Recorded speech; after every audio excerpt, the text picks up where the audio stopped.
forward as caring neighbors and diligent gatekeepers of mutuality and mercy. Guide this generation to change the national narrative on race and power, and change all of our hearts until they match your heart. We ask all of these things in the name above all names, Jesus Christ. Amen.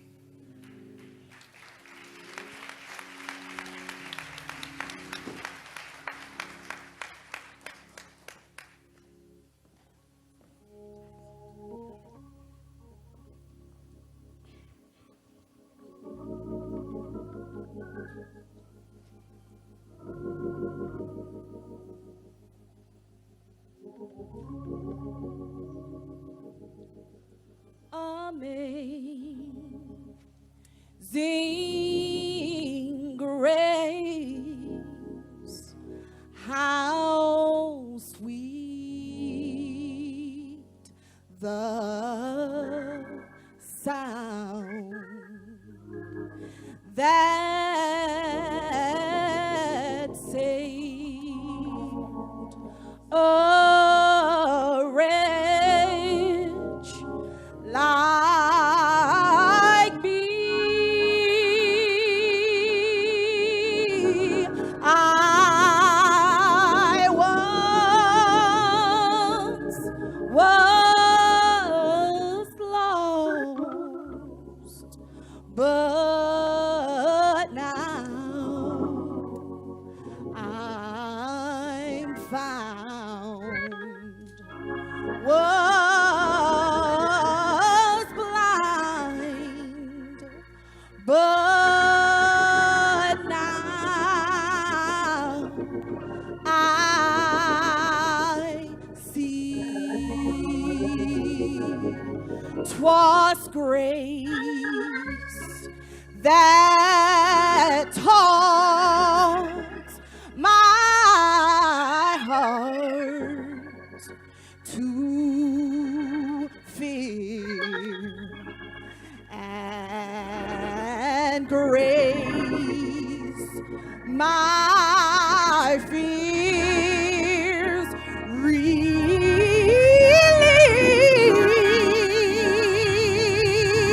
How precious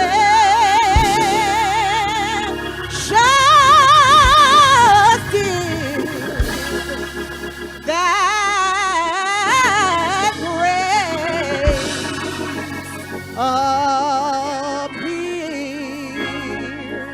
The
Thank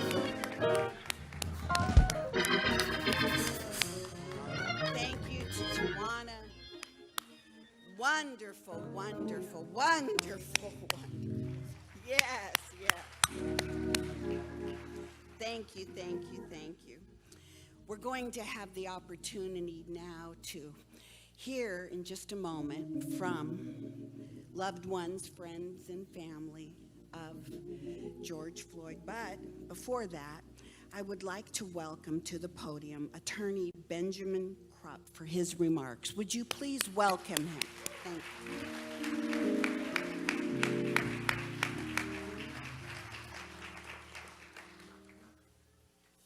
I'm Attorney Ben Crump, and along with Attorney Tony Ramanucci and Attorney Chris Stewart, as my co-counsels out front seeking justice for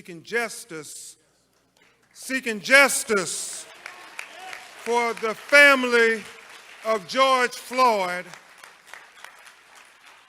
along with a lot of other great attorneys who are working in the background, who I will mention briefly before we bring up the ones who knew George Floyd all of his life. I want to thank lawyers towing in the vineyards like Devin Jacob, Chris O'Neill, Lee Merritt, Darrell Parks, Jasmine Rand, Bill Pentas, and Carol Powell-Lexon, because you may see Tony and Chris and I, but it's a whole team of lawyers who are working, because it's going to take a united effort fighting in the courtroom and outside the courtroom to get justice for George Floyd.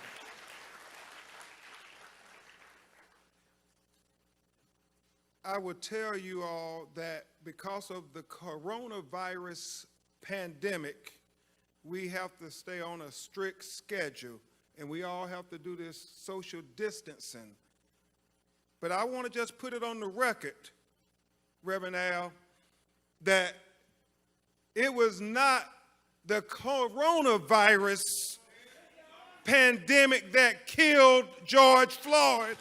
I want to make it clear on the record.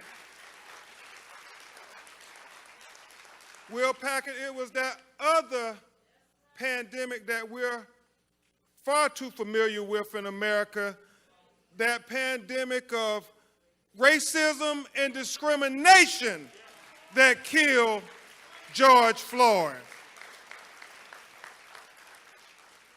So before we make a plea to justice, we feel it appropriate that you hear from the people who really knew George the boy, knew George the adolescent, knew George the man, and from whence George came.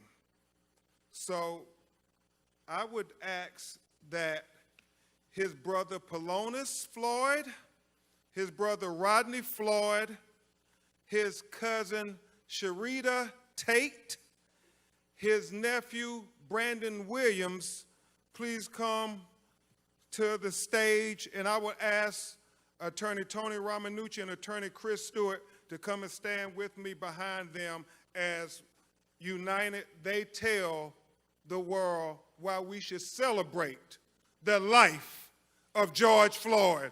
Please come up, family.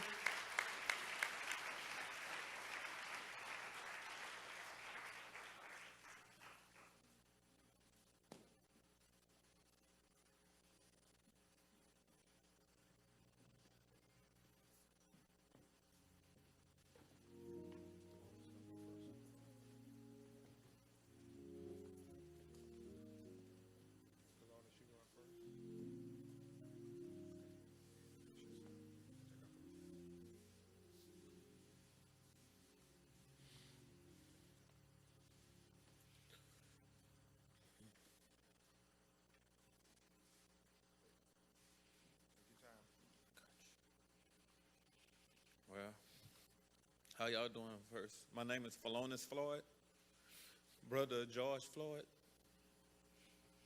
Well, we come up together. We didn't have much. Our mom did what she could. We would sleep in the same beds, play video games together, go outside and, play catch with the football. And I used to say to myself, like, man, you can't throw. You can't throw at all. You know what I mean? Because the ball never came to me. And years down the line, because I was catching with one hand, two hands, any way you threw it, I started being able to catch it. He said, I can throw, but I just wanted you to go get the ball. The ball don't need to come to you. You need to go get the ball. But, my brother, we did a lot of things together, from like talking with my mom, dancing with my mom, cooking with our mom, brothers and sisters. Man, so much. We made banana mayonnaise sandwiches together, It was a family thing,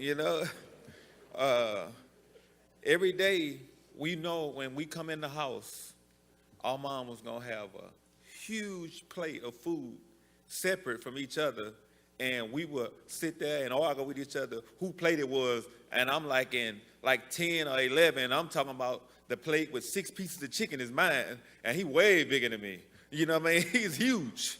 So, man, from that, being in the house with my brother, man, it was just like inspiring to other people, because my mom used to take in other kids, and most of them was George's friends, and they wanted to stay with her. They loved her, and my brother, he was okay with it. So then you had 3, to me, they were grown then, because they kicked me out the room. They were 3 men, like 16, 17, they grown, sleeping in the same bed, waking up, going to the same school. And they wouldn't leave each other at all. They always wanted to be with each other at all times. I remember nights when the day before school, we didn't have a washing machine. So we would all go in and put our socks and underwear in a bathroom sink and just start washing them. If we didn't have detergent, we would use soap, but we would wash it. We were going to be clean. We were going to be clean. So we would literally, right after that, we would take the socks and hang them over the hot water heater. And we'd take the underwear and hang them over there. And we would fight about it, me and his friends and all of them. We like, no, you did it last night, because your clothes probably still be damp the next day if you don't put it on the hot water heater. So from that, and we learned a lot of stuff, but it's crazy because we didn't have a dryer. So the fastest way to dry your clothes was to put it in the oven and let it dry faster like that. So it was just, man, I love my brother, man. We had so many memories, together. I remember him waking me up, telling me, hey, man, can you iron my clothes for me? And I look at him, but then I look at his size, and I say, you right, big bro, you right. You know what I mean? It was just amazing. Everywhere you go and see people, how they cling to him. They wanted to be around him. George, he was like a general. Every day he walks outside, it'd be a line of people, just like when we came in, wanting to greet him and wanted to have fun with him. Guys that was doing drugs, like smokers and homeless people, you couldn't tell, because when you spoke to George, they felt like they was the president, because that's how he made you feel. He was powerful, man. He had a way with words. He could always make you ready to jump and go all the time. Everybody loved George. We didn't call him George. We called him Perry. If you called him Perry, you knew him direct, because George was the name everybody called him. Big George, Big Floyd, Georgie Porgy. He had so many different names. But I'm going to go ahead and let... I'm just, man, it's crazy, man. All these people came to see my brother, and that's amazing to me that he touched so many people's hearts, because he been touching our hearts, You come to Third Ward, where we're from, people are crying right now. That's how much they love them. You know, I'm just staying strong as I can because I need to get it out. I need to get it out. Everybody wants justice. We want justice for George. He's going to get it. He's going to get it.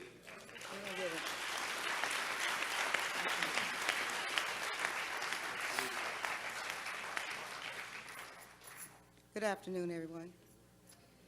I'm just going to echo some of the things that Falon has talked about, and that is that we come from a long line of large family members. Our mothers were siblings of 13, and if I can kind of fast forward a little bit, my aunt she lived in Houston, and she would always talk about being there, not having any of the siblings close to her. So my mother decided to move to the Houston area back early 80, 81. And so we came to Houston, and we were all excited that we could have somebody close to us, because the only time we really would see each other is like during the holidays or when people would travel to visit my grandmother. Long story short, I mean, we didn't have a whole lot, but we always had each other. And we always were taught that, you know, we could always bring other people into the fold. Always, no one should ever go home without having a meal or having food. And so that's how, as he talked about, my aunt was someone in the community that everybody, they called her Miss Sissy. And all the kids loved to come over there. And she ended up having, 30 or 40 kids that would come over there because they always knew that they could get something to eat if they came there. And not only food, but they could be loved and they could feel part of a fold. So we were raised to always welcome people in and to embrace other people. And so you could see, as all these people, no matter who you talk to, they will all say the same thing, and that George was somebody who was always welcoming, always made people feel like that they were special, and nobody felt left out. And he would enter into a room. Everybody would feel like they were special. He would embrace them. As I think about the thing that I would miss about him most is his hugs. Like, he was this great big giant, and when he would wrap his arms around you, you would just feel like, you were, everything could just go away. Any problems you had, any concerns you had would go away. So while we're all grieving, I just want to kind of highlight his children, Quincy, Javion, Tanjanika, Tyson, and Gianna, and his 3-year-old granddaughter, Journey. We all need prayer. But if I am honest about it, we are more concerned about his children and his grandchildren. So I ask that you pray for us as we go along this marathon to make sure that justice is served on George's behalf, or Perry as we call him. I ask that you pray for us and especially for their children. Thank you.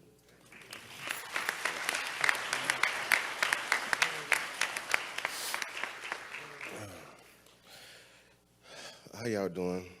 I am Rodney Floyd, youngest brother of George Floyd. And my older brother PJ was talking about childhood memories and how we grew up. And I would like to start where he left off. We didn't have much growing up, but all that great stuff, how we dried and washed our clothes, that was just ingenuity. And I mean, hey, we worked with what we had, but didn't have much, but we had a house full of love. And I mean, I appreciate the love of everyone in here in the state of Minneapolis. Y'all adopted my brother and showed him so much love. And we feel that love in your city and thankfully everybody and plus around the world. It's a beautiful thing, this great love we're receiving. And George Floyd is receiving because he would love it. I wish he was here in the presence in the flesh to see it, because all this great unity, you would bring in the tears like it's bringing us. But share fun remembering my brother, Big Floyd, as y'all know. Oh, cooking-wise, he would make me, honestly, him and the other brothers, 3 gentlemen my brother mentioned grew up in our house, so they would say, "Little bro, you make the best grilled cheese. Can you please go make us one?" I mean, if I tell y'all as a little 6 or 7-year-old kid, I did that numerous times. I realized as I got older, y'all just using me. But you know what? But I was just happy to be doing it. But my big brother, I mean, great guy, great gentleman, great man. And as a child, without no father figure. He was big brother, but I didn't see the little stuff they were throwing out. He was doing the best he can, and the mistakes he made, and I watching them, following him, correcting myself as a grown man, as a teenager growing up, and, you know, learning from him how to be a man and everything he instilled us and taught us. He was doing him, but he was teaching us how to be a man because he was in this world already before us, and he gave us a lot of great lessons. And I mean, one thing about a man, keep the definition as is. He Floyd responsibility. He will stand up for his family and friends, and he's great at that. And I want you guys to know that he will stand up for any injustice everywhere. Can y'all please say his name? Thank y'all.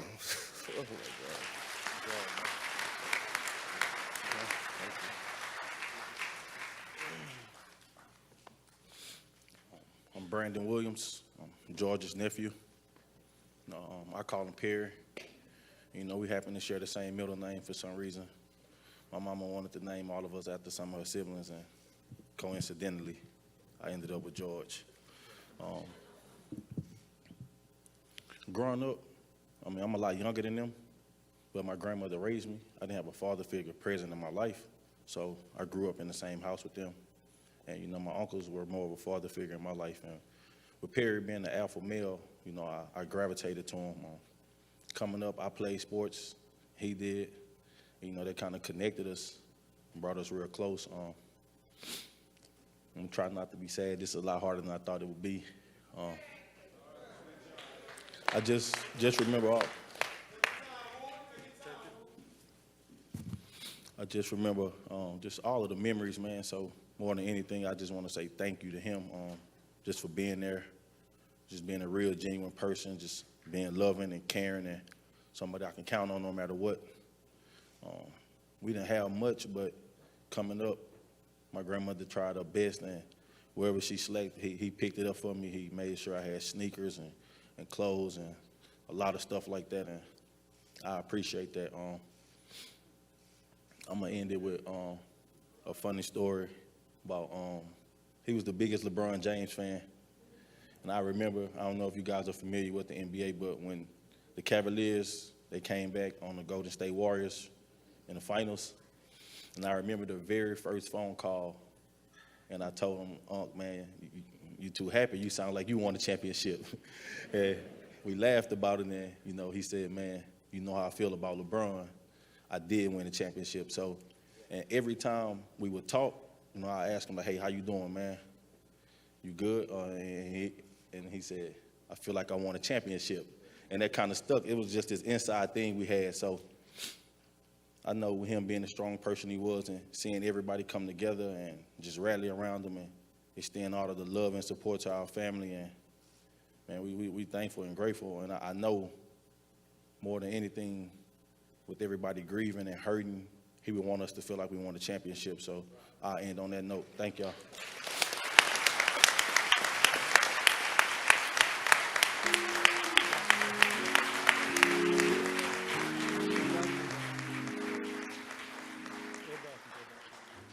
Y'all, please give his family another round of applause. Please show them love. Show them love.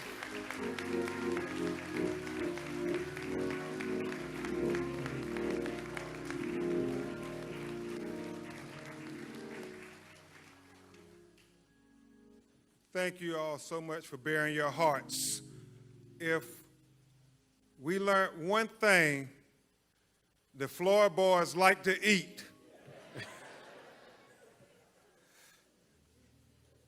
And also, they had a conversation with Tyler Perry, and it was pretty profound because they said, we are the big extended black family that you portray, Will Packard and others, on your movie screens, because we all need one another. And you can tell this family always needed George. And so it's awfully difficult for them. The plea for justice is simply this.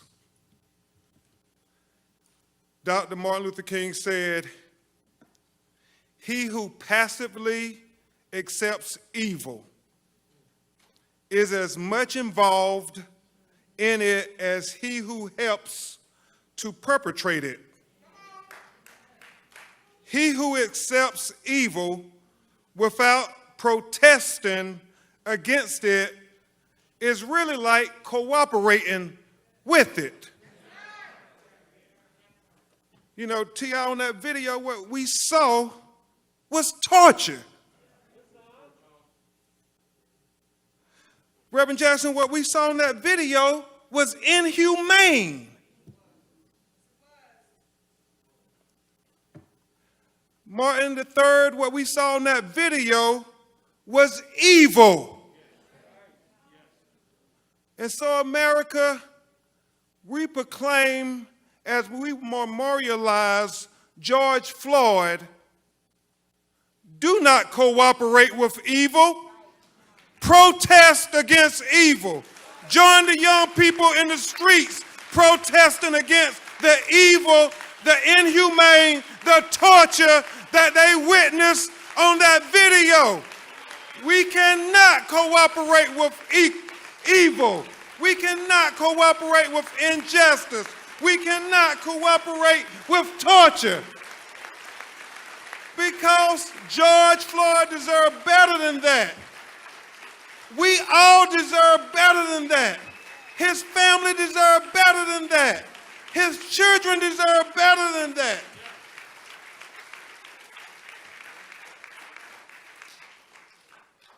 Steve, all George wanted from life is what any of us want. As Thomas Jefferson said in the Declaration of Independence, the unalienable rights endowed by our Creator, Tyrese, to life, liberty, and the pursuit to be happy on this earth. That's all George was asking for, like any and all of us. But he was denied those rights. And we will seek justice in his name. We will all, united as a people who are God's children, seek justice in his name. But beyond the specific justice, in his case, Chris, the prosecution of the 4 individuals who deprived George of his life, we seek a broader, more transformative justice. Reverend Al, a more just system of policing. Kevin, a more just treatment of people of color. Chris, a more just criminal justice system. In essence, what we are endeavoring to do, Brandon, is what my personal hero, Thurgood Marshall, said. Make the Constitution real for all Americans. You see, Justice Marshall said the basis of the Constitution is simply this, that a black baby born to a black mother, the most uneducated black mother, the most inarticulate black mother, the most impoverished black mother, has the same exact rights as a white baby born to a white mother, the most educated white mother, the most articulate white mother, has the most affluent white mother, just by virtue of that baby drawing its first breath as an American. Now, Justice Marshall said, Reverend Jackson, I know that's not the case in America today, but I challenge anybody to say, Tony, that's not the goal we're fighting for. He said, I challenge anybody to say, that's not what makes America the great beacon of hope and justice for all the world to marvel. So when we fight for the George Floyds of the world, but more importantly, when we fight for the unknown George Floyds of the world, when we fight for the Trayvon Martins of the world, when we fight for the Terrence Crutches of the world, when we fight for the Michael Browns of the world, when we fight for the Alton Sterlings of the world, when we fight for the Philando Castillos of the world, when we fight for the Jamar Clarks of the world, when we fight for the Eric Gardners of the world, when we fight for the Sandra Blands of the world, when we fight for the Ahmaud Arbery's of the world, when we fight for the Breonna Taylors of the world, when we fight for the Natasha McKinney's of the world,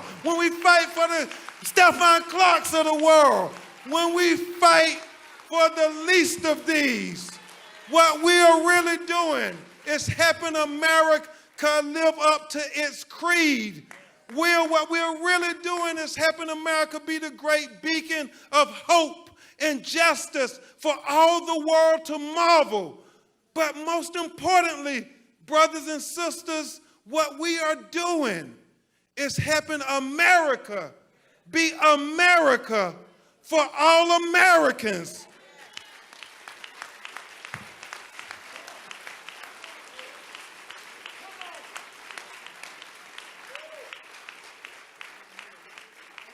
What we want, T.I., is not two justice systems in America, one for Black America and one for white America.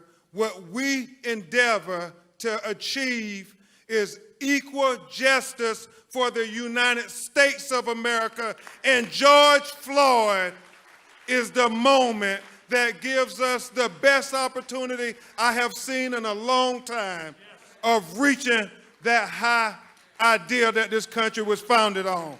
Thank you so much. This is the plea for justice. On behalf of the family, the children, we will get justice. We are committed to it. Now, I would introduce you to a man who really needs no introduction, who will eulogize George Floyd. He is a man who has fought for so many families that too many hashtags to remember. And when he gets the call, he always answers the call.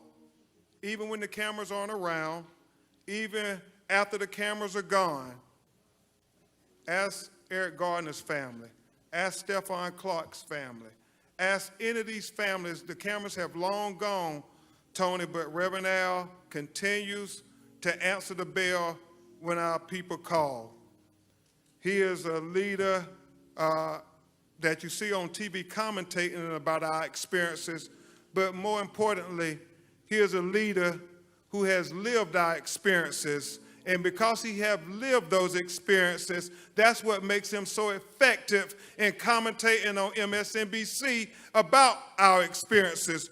And he is going to talk about the experience of the terrible loss of somebody who should be with us today, and that is George Floyd.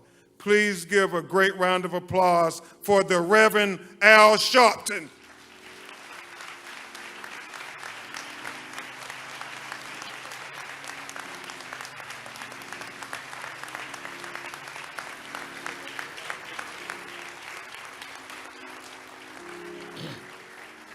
Thank you.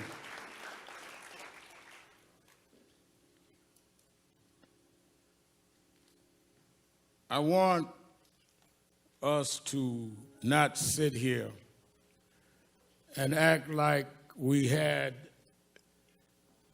a funeral on the schedule.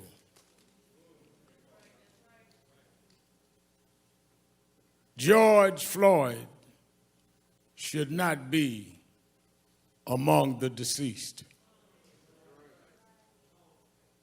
He did not die of common health conditions. He died of a common American criminal justice malfunction. He died because of there has not been the corrective behavior that has taught this country that if you commit a crime, It does not matter whether you wear blue jeans or a blue uniform, you must pay for the crime you commit.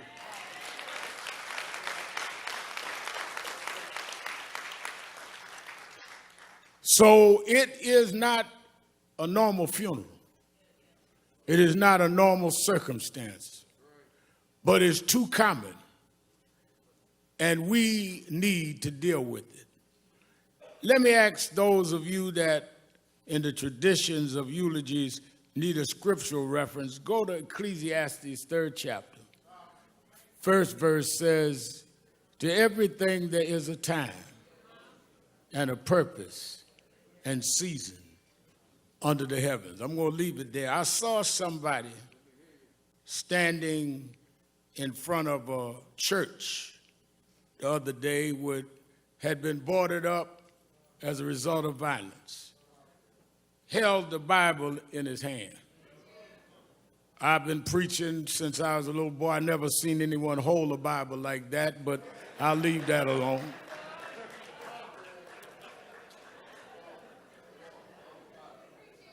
But since he held the Bible, if he's watching us today, I would like him to open that Bible.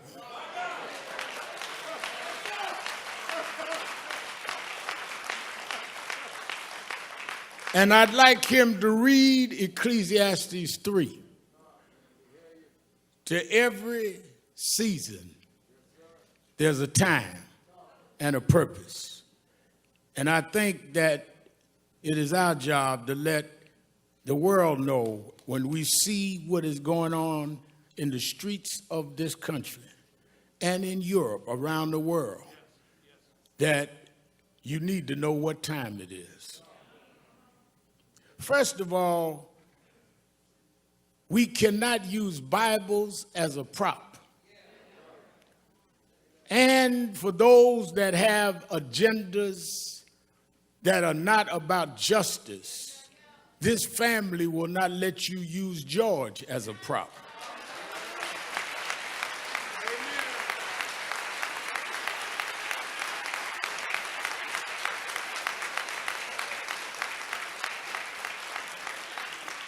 If you want to get your stuff off, don't use him. Let us stand for what is right. Because when I got the call from Attorney Crump, and usually when he calls me, it's not to find out how I'm doing. It's usually because something happened that he wants National Action Network and I to get involved. And he explained to me what was happening with this case. And I'd already heard about it in the media.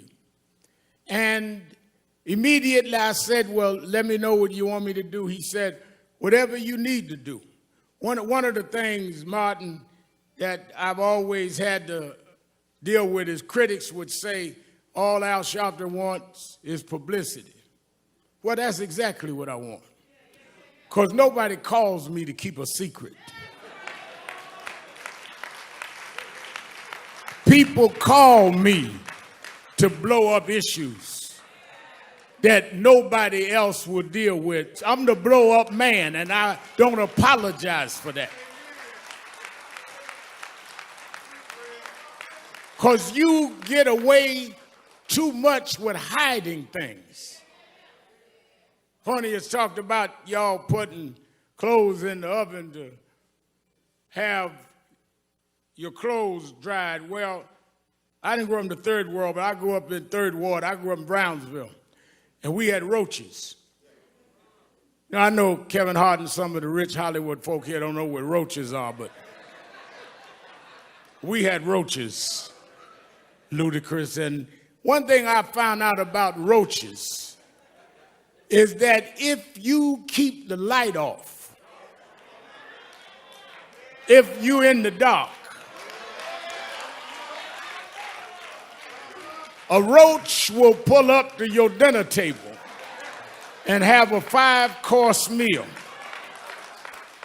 So I learned that one of the ways to deal with roaches is if you cut the light on. I could run them roaches and track them down. And I've spent all my life chasing roaches all over this country.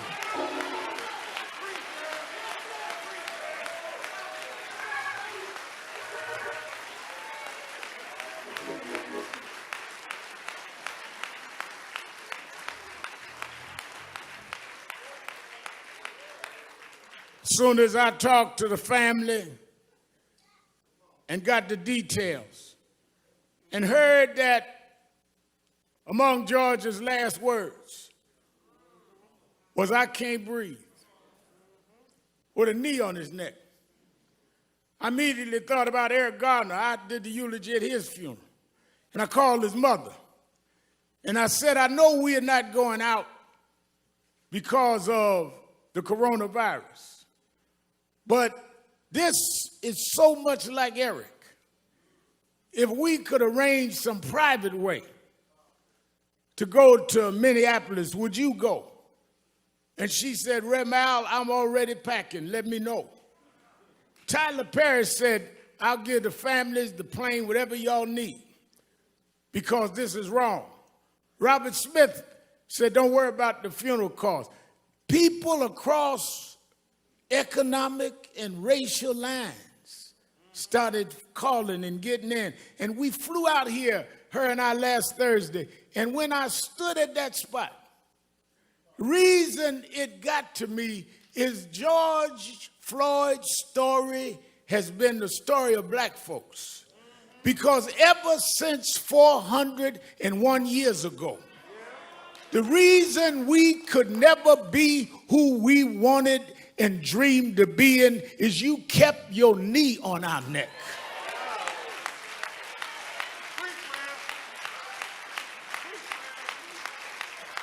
We were smarter than the underfunded schools you put us in, but you had your knee on our neck. We could run corporations and not hustle in the street, but you had your knee on our neck. We had creative skills. We could do whatever anybody else could do, but we couldn't get your knee off our neck. What happened to Floyd happens every day in this country, in education, in health services, and in every area of American life. It's time for us to stand up in George's name and say, "Get your knee off our necks."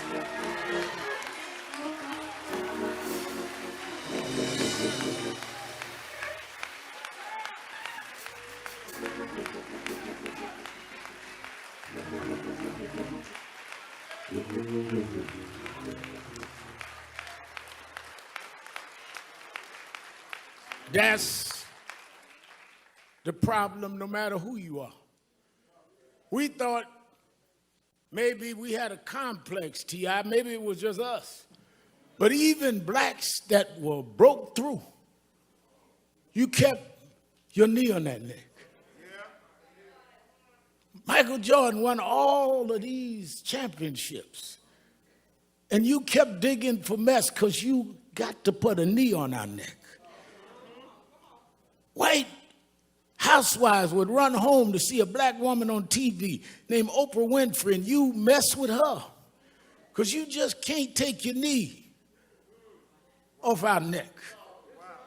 Man comes out of a single-parent home, educates himself, and rises up and becomes the president of the United States. And you ask him for his birth certificate because you can't take your knee off our neck.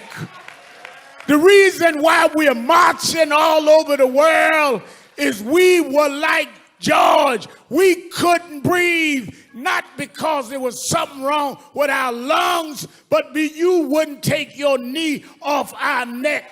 We don't want no favors. Just get up off of us, and we can be and do whatever we can be.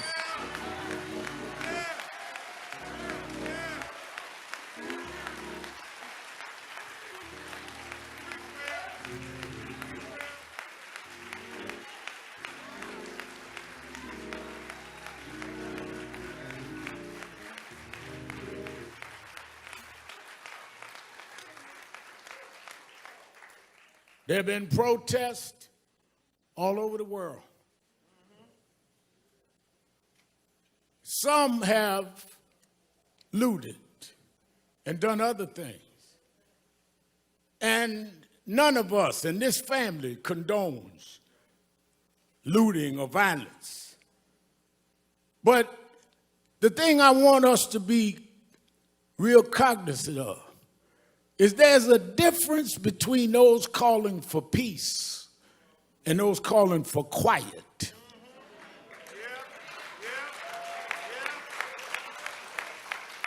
Some of y'all don't want peace.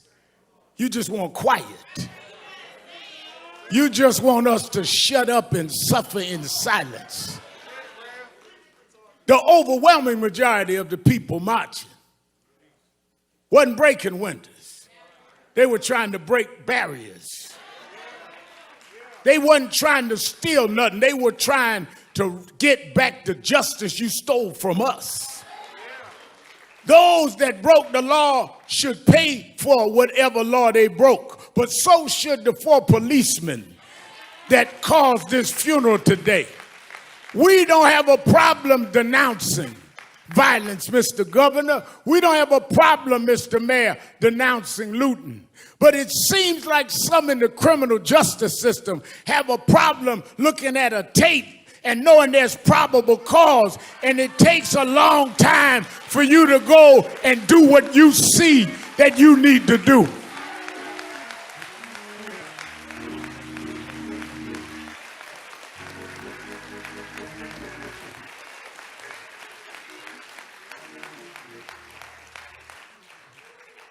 But I'm one that has been Crump said. National Action Network and I have been involved in a lot of these fights we started around criminal justice. I did speeches and eulogies at most of the funerals that we've had in this space in the last couple of decades, and led the marches and did what we had to do. I look at Martin III, we went to jail together fighting these fights, like his daddy went to jail before.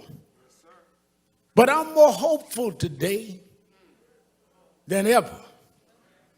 Why? Well, let me go back. Reverend Jackson always taught me, stay on your text. Go back to my text, Ecclesiastes. There is a time and a season. And when I looked this time and saw marches where in some cases young whites outnumbered the blacks marching, I know that it's a different time and a different season. When I looked and saw people in Germany marching for George Floyd, it's a different time and a different season. When they went in front of the Parliament in London, England, and said it's a different time and a different season, I come to tell you, America, this is the time of dealing with accountability in the criminal justice system.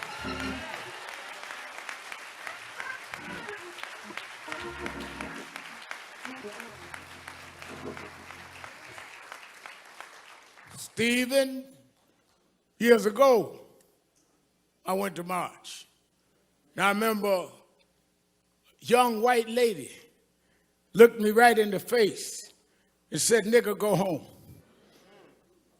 But when I was here last Thursday, and Miss Carr and I was headed back to the airport, I stopped near the police station.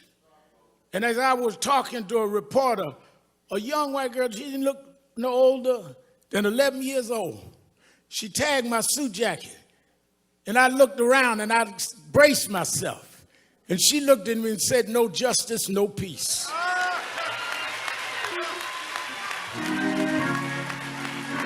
It's a different time.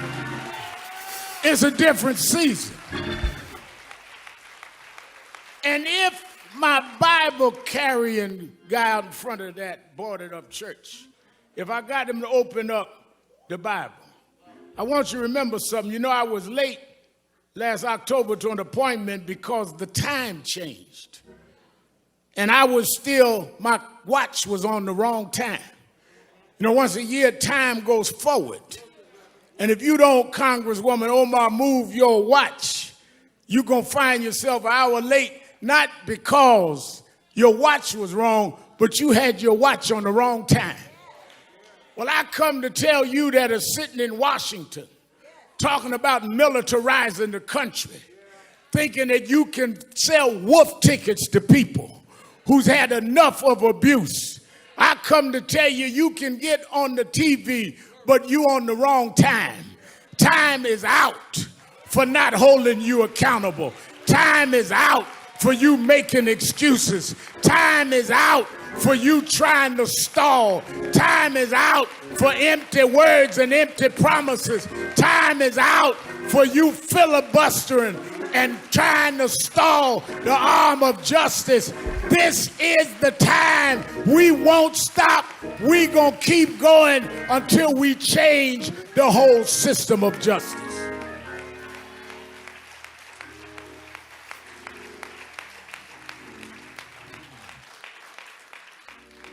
Our organizations have called this a day of mourning.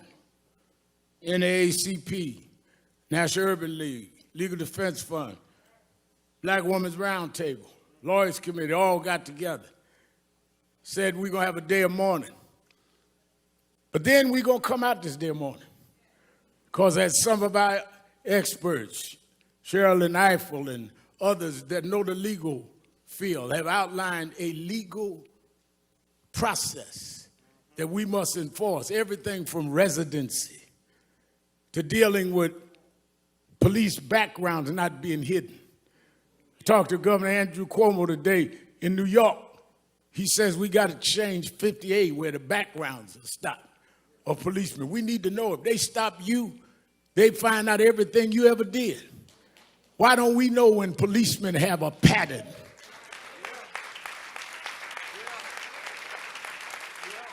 We got to go back to consent decrees. Under the Obama administration, they had put certain cities with patterns and practice under consent decrees. Reverend Jamal Bryan, I know we was pastoring there in Baltimore, that they put it under consent decree. One of the first things that happened in the next administration was they stopped the consent decrees. We have specific policies that need to happen. Therefore, I'm glad Martin III is here today, because on August 28th, the 57th anniversary of the March on Washington, we're going back to Washington, Martin. That's where your father stood in the shadows of the Lincoln Memorial and said, I have a dream. Well, we're going back this August 28th to restore and recommit that dream, to stand up, because just like at one era we had to fight slavery, another era we had to fight Jim Crow, another era we dealt with voting rights, this is the era to deal with policing and criminal justice. We need to go back to Washington and stand up, black, white, Latino, Arab, in the shadows of Lincoln, and tell them this is the time to stop this.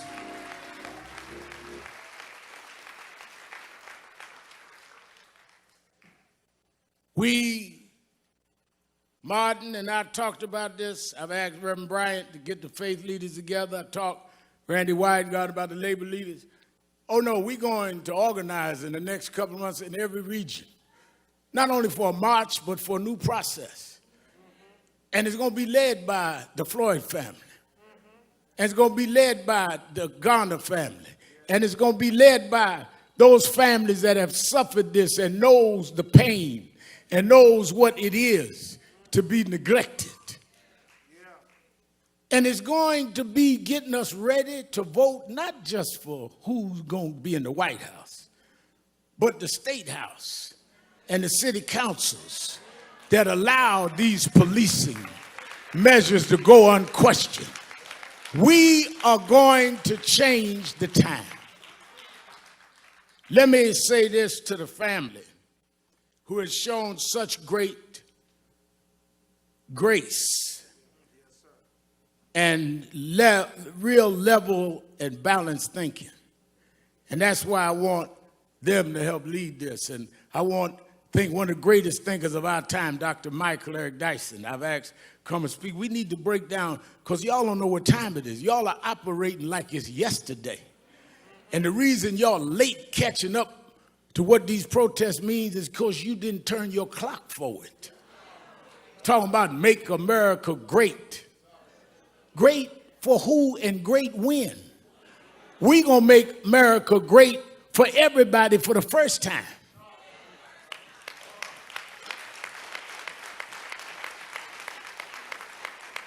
Never was great for blacks. Never was great for Latinos. Wasn't never great for others. Wasn't great for women. Young women had to march to get the right to vote. But lastly is the religious side. I was reading and kept thinking about how I was a little embarrassed, because when I heard that George, at this point of suffering this brutal attack, called for his mama, I said to Attorney Crump, I said, well, I appreciate talking to his brothers and them on the phone, but I want to talk to his mother. He said his mother passed. I said his mother passed, but he was calling for his mother. And I thought about it because I was raised by a single mother. And sometimes the only thing between us and our conditions was our mothers. Sometimes the only thing that we had that would take danger away was our mothers. The only ones that would make sure the food was on the table was our mother. I know why George was calling for mama. But then as I had got that all placed in my mind, and I realized why I was always calling her. My mother died 8 years ago, but I still try to talk to her. Sometimes just dial the cell phone to hear the voicemail of her phone that I never cut off. I still want to reach out to mama. But talking to Quincy last night, one of his 5 children, Quincy said, you know, I was thinking maybe he was calling his mother, because at the point that he was dying, his mother was stretching her hands out, saying, come on, George, I'll welcome you where the wicked will cease from troubling, where the weary will be at rest. There's a place where police don't put knees on you, George. There's a place that prosecutors don't drag their feet. Maybe mama said, come on, George. There's a God that still sits high, but he looks down low and he'll make a way out of no way. This God is still on the throne. The reason we can fight, I don't care who's in the White House, there is another house that said if we'll fight, he'll fight our battles. If we stand up, he'll hold us up. So as we leave here today, I say to this family, I know that years ago we told them, Reverend Jackson told us, keep hope alive. Yeah. Then I know that President Obama wrote a book about hope. But I want you to know in my life, there's times that I lost hope. Things can happen like this that'll dash your hope. But there's something that is sister to hope called faith. Faith is the substance of things hoped for, the evidence of things unseen. Faith is when you got a pile of bills and no money, but you say he will provide all of my needs. Faith is when you got no medicine in the cabinet and you're sick in your body, but you say he's a doctor that never lost a patient, and he'll dry tears from my eyes. Faith is when your friends walk out, when your loved ones turn their back, but you say, I don't believe he brought me this far to leave me now. We didn't come this far by luck. We didn't come this far by some fate. We come this far by faith, leaning on the Lord, trusting in his holy word. He never He never failed me yet. From the outhouse to the White House, we come a long way. God will, God shall, God will, God always has. He'll make a way for his children. Go on home, George. Get your rest, George. You changed the world, George. We're going to keep marching, George. We're going to keep fighting, George. We done turned the clock, George. We're going forward, George. Time out. Time out. Time out.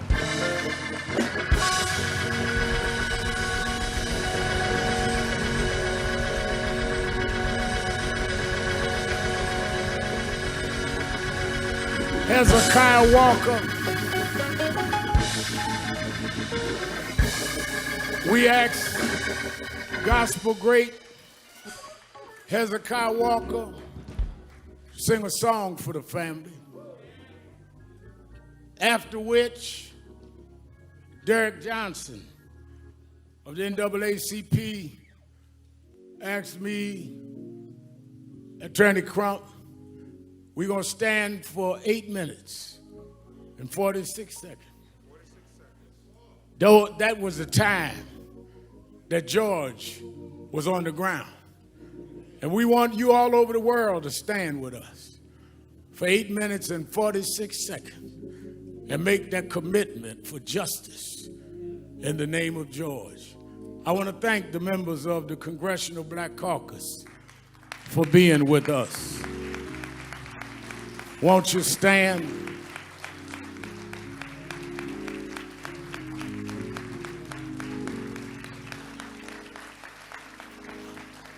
I want to thank the son and heir and co-convener, Dr. Martin Luther King III, for being with us.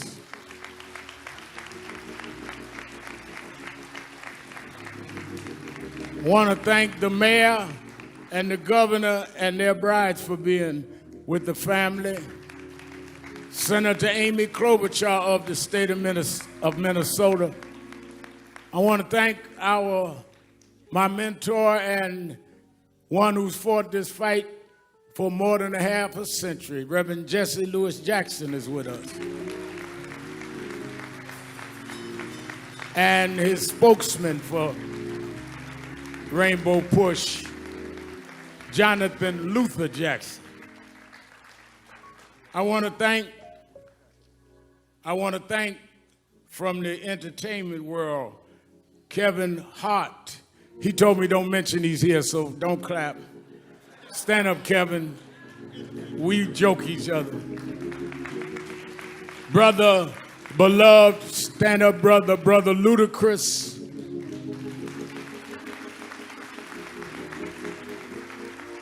Tyrese Gibson, who's an extraordinary activist in his own right. Master P.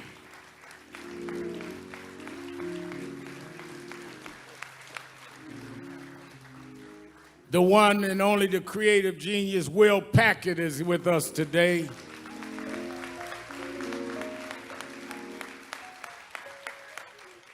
And a brother that we've marched together and done a lot of things. He does not just put his name on somebody's petition, he puts his body on the line. Brother T.I. is in the house.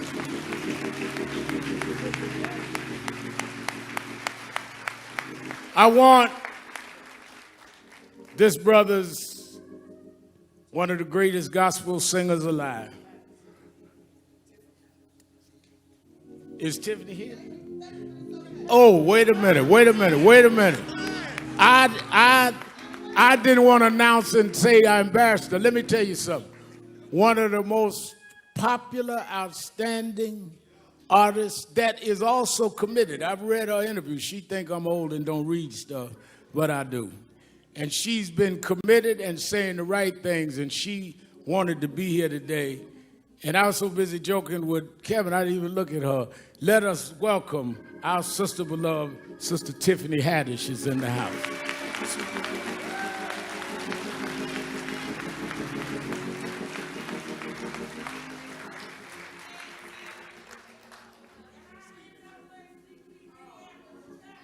Well, I'm going to announce all the rest. Wait a minute. Y'all don't start introducing folk. I got them all. Let us hear a selection from Brother Hezekiah Walker. God bless everybody. Let's have some church for a little while. Y'all ready to have some church? I came all the way from Brooklyn, New York to do this for George and the family. The song says, every praise, amen, is unto our God. Let's do it. Come on, let's stand to our feet, everybody. Come on. Come on. Put your hands together. Come on. Come on, come on, come on. Come on. Every praise, come on. Every praise It's to our God. is to our God. Every word of worship. Every word of worship. With one accord. With one accord. Every praise. Every praise. Every praise. Every praise. To our God. Is to our God. Sing hallelujah. Sing hallelujah. Oh. To our God. Glory hallelujah. Glory hallelujah. Is to our God. To our God. Every praise. Every praise. Every praise. Every praise. To our God. Is to our God. Come on, let's take it up. Come on. Every praise. It's to our God. Is to our God. Put them hands together. Come on. Every word of worship. With one accord. With one accord. Come on. Every praise. Every praise. Every praise. Every praise. To our God. Is to our God. Look at your neighbor and say, sing hallelujah. Sing hallelujah. Oh. To our God. Glory hallelujah. Glory hallelujah. Is to our God. To our God. Come on. Every praise. Every praise. Every praise. Every praise. To our God. To our God. Come on, my people. Let's take it up one more time. Come on. Every praise. It's to. To our God. Every word of worship. Every word of worship. With one accord. With one accord. Every praise. Every praise. Every praise. Every praise. To our God. To our God. I don't care how you're feeling. Sing hallelujah. Sing hallelujah. To our To God. our God. Hallelujah. Glory hallelujah. To our To God. our God. Every praise. Every praise. Every praise. Every Is praise. to our God. To our God. This is my favorite part right here. Come on. God, my Savior. God, my healer. God, my deliverer. Yes, He is. Yes, He is. You say it now. God, my Savior. God, my Savior. God, my healer. God, my healer. God, my deliverer. Yes, He is. Yes, He is. Yes, He is. Yes, He is. God, my Savior. God, my Savior. God, my healer. God, my healer. God, my deliverer. God, my deliverer. Yes, He is. Yes, He is. Yes, He is. Yes, He is. Yes, He is. Yes, He is. Yes, He is. Yes, He is. Every praise Every praise. to our God. To our God. Every word of worship Every word of worship. with one accord. One accord. Every praise. Every praise. Every praise. Every praise. Every praise. Every praise. Every praise. Every praise. All of my worship. Every praise. All of my praise. Every praise. When you see me dancing. Every praise. Every praise. When you see me shouting. Every praise. Every praise. Every praise. Every praise. Every praise. Every praise. Every praise. Every praise. Every praise. Every praise. Every praise. To our God. To our God. Every praise.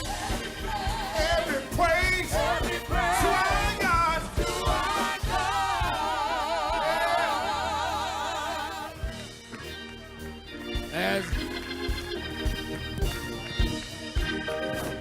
As Mike, all right, as we remain standing, I want to recognize Clyde Bellecourt of the American Indian Movement. Brother Bellicourt, we're honored that you came. Thank you.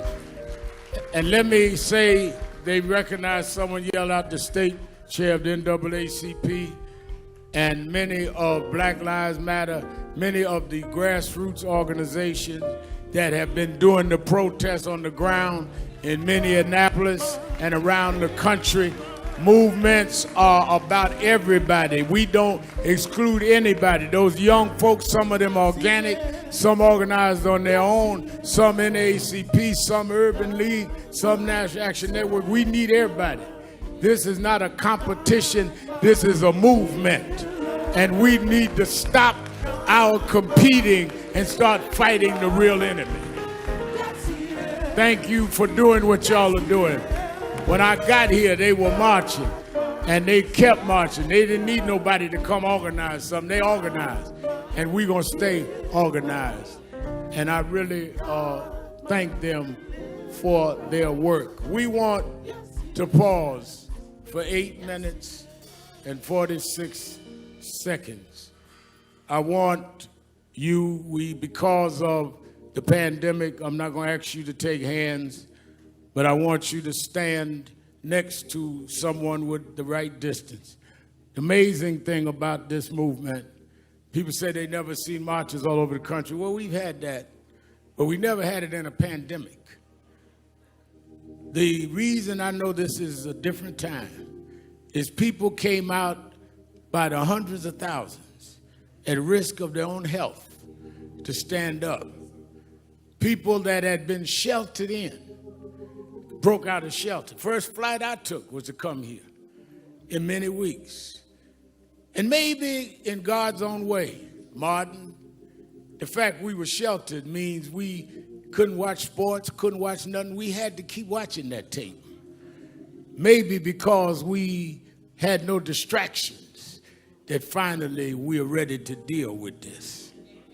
So as we stand, I would like us to stand together, and I think there's only one woman up here. I want Tiffany, since I was disrespectful, would you come stand with us up here, Tiffany Haddish, so you won't be talking about me in your next interview.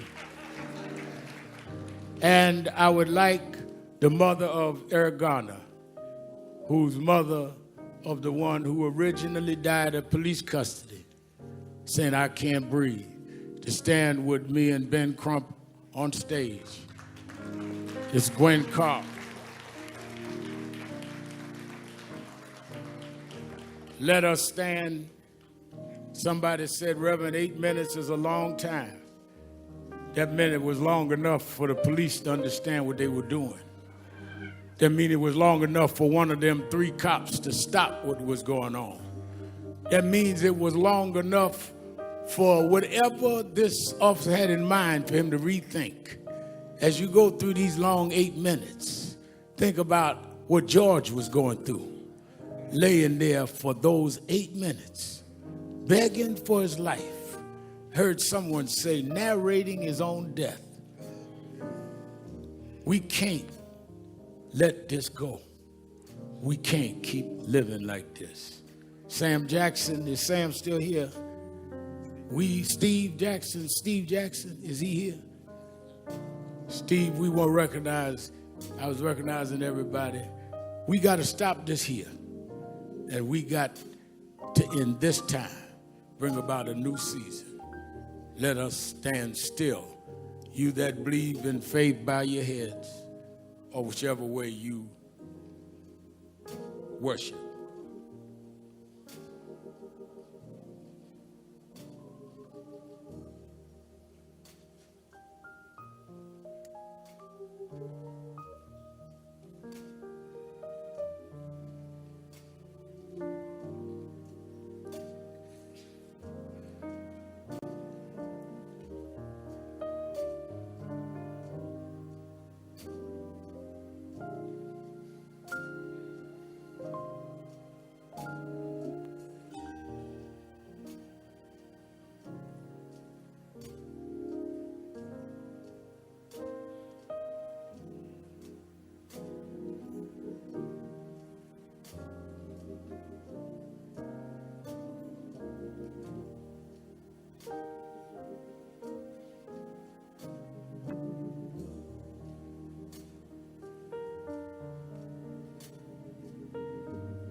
That's a long time. If we've calculated with the clock here, that's how long he was laying there. There's no excuse. They had enough time. They had enough time.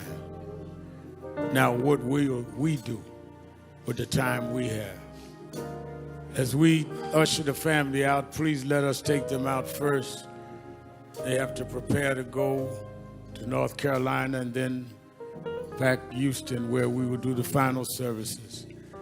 They appreciate you all for coming. Let everybody else be seated but the family. Reverend Bryant, will you come quickly? Give us a benediction. Just a benediction. And we're going to take the family out. Everyone else remain in your seats.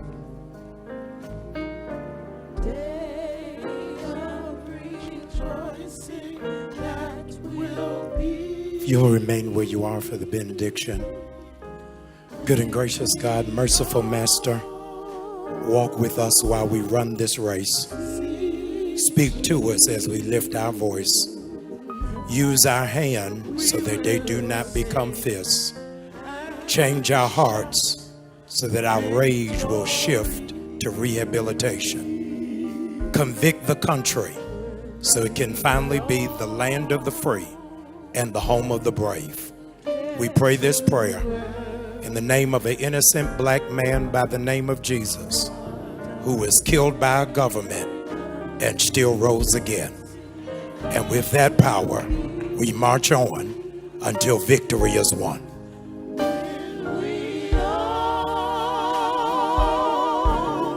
Let's usher the family. Excuse me, we need everyone to be seated except the family. Please, everyone, please be seated except the family. Let's, please, everyone, please remain in your seat as we escort this family out. Thank you so much. Please, we need everyone to remain seated.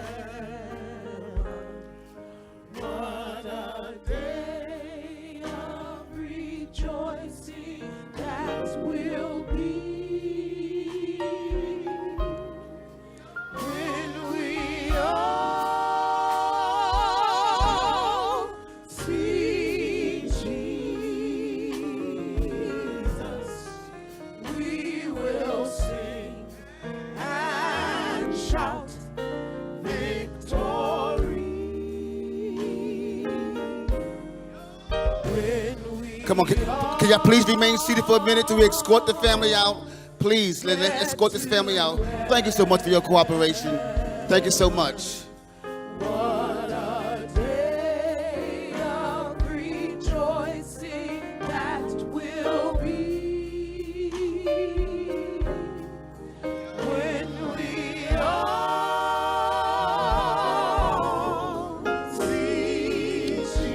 Family has grown. We will sing and shout victory.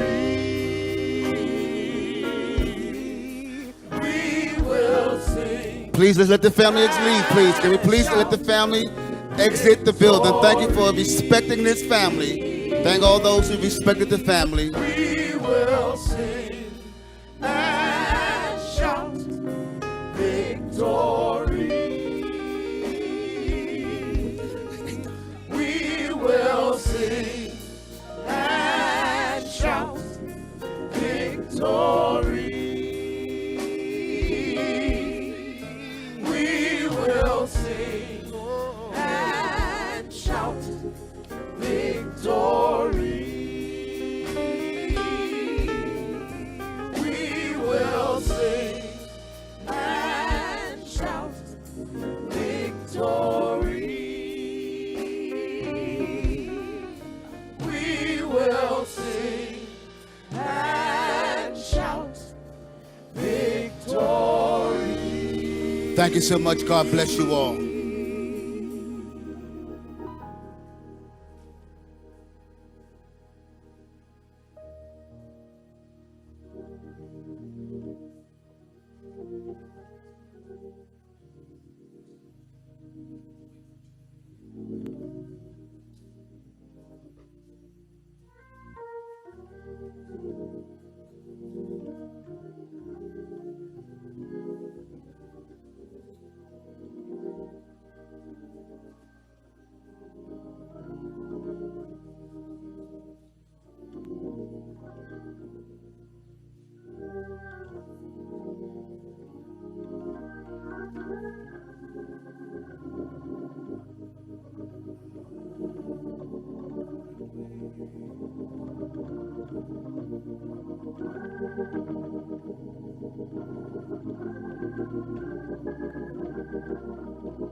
We want to say thank you to everyone who has come today. We want to say how much we appreciate taking your time, and we are dismissed at this time, and make your way safely and respectfully as you depart from the sanctuary. Have a wonderful day.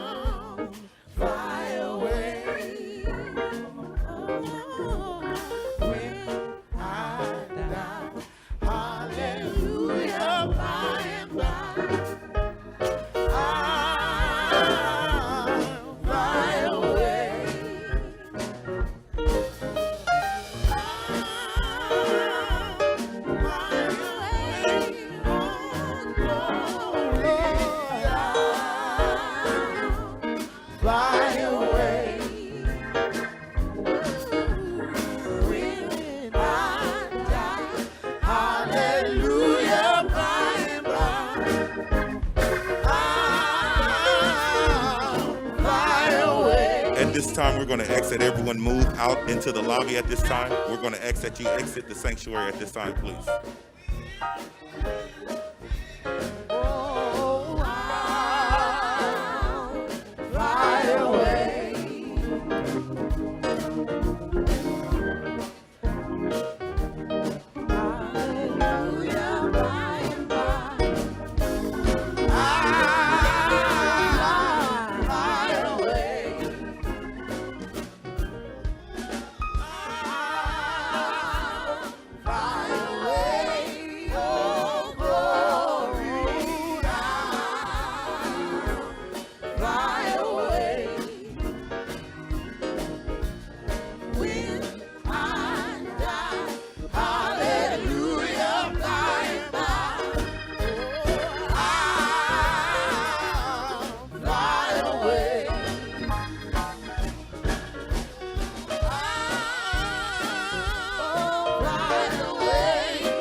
Hallelujah, by and